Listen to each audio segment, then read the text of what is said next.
Hi, this is Nest by Sir Robin, and I'm going to show you one more piece that I put together for the fairy garden. And this piece I made a couple of weeks ago, and it's been outside quite a bit, from the park to our front yard to the backyard, and it's obviously springtime, and there's lots of pollen coming off trees, so you can see lots of pollen. And I really just tried to work with pollen. I mean, so many things that we think of as just waste and things that we want to put in the yard waste dumpster.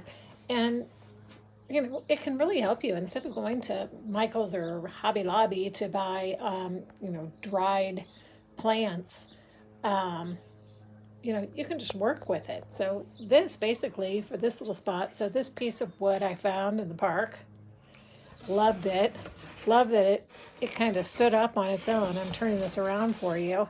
And had lots of different directions where I could do little focus areas. You can see here I put um, a mushroom with a little tiny white bunny rabbit down there. And then as you turn this around, I did some pine cones. And I did put some silk flowers in there. Do you recognize this? This is a pink plastic ballerina, and I think they use this to hold, it's vintage, to hold candles for a birthday cake. And instead of candles, I just got a crystal kind of bead and put that up on there. But I kind of put her in the centerpiece there. And then as we kind of walk around here, you've got some plastic flowers. And I know plastic flowers, a lot of people think they're tacky. And they're not very expensive, especially when you find them at estate sales or garage sales, because nobody seems to want them. But they're the best things to hold up under weather, and the best things that I've incorporated in fairy gardens, and I think they look very nice. So here's my blue flowers, plastic flowers. Reach around here, and then here's this cute little deer. I guess that's a fawn if it's got the white dots. I think that's what my brother-in-law told me. So that's a little fawn. Um, So basically, I found this wonderful piece of wood and did the same thing I showed you in the last post about just adding a little bit of this moss. You can buy this at craft stores, but you can also just kind of, like at my mom's house, she has a lot of moss just around one side of her house. And I think it's on the north side of her house, kind of shaded area. And I just kind of raked it with my hands like this and was able to, and actually you can do it with a rake as well. I was able to pull it up without taking a lot of the dirt along with it.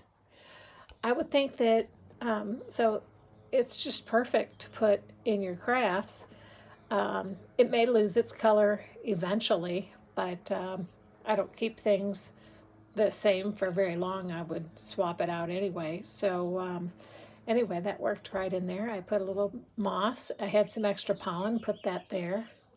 You can see I've got pollen all around here from just falling out from the sky, when it's been out in the fairy garden. But before I did this video, I thought of trying to clean it all up and taking it off. But I think it looks better when you have a little bit of pollen rather than just all plastic flowers, silk flowers, things that you've added have natural features within the artificial features. It makes it look more natural.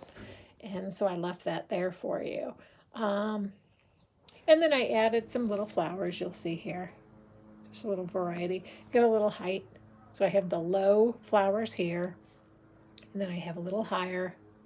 And then the fawn coming around here. I put some here, and again, all this is plastic flowers, and I just cut it down with a wire cutter. That's what this is. This is a wire cutter. These are preferred so that you don't hurt the blades of your regular scissors.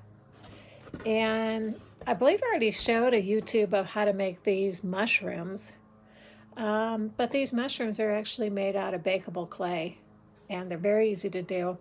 And I always start with the base of, basically, you'll see here really close, that's actually a nail that I used.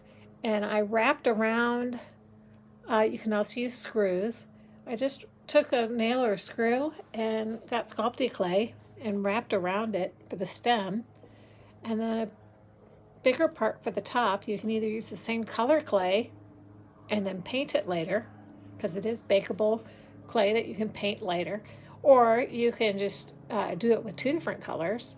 I kind of molded it, and then after you bake it in the oven, you can just spray it with a polyurethane. That's what I use sometimes. It's a polyurethane spray. UV spray, if it's a UV one, that works even better, because that way, if it's in the sun a lot, it won't lose its color. Some people like to use just their own oven to do these projects. I find that if you're gonna be making a lot of things with bakeable clay, it might be worthwhile to just go to, Hobby Lobby and get your coupon or Michael's. And here's what I'm not going to pull it all the way out, but this is the one that I bought.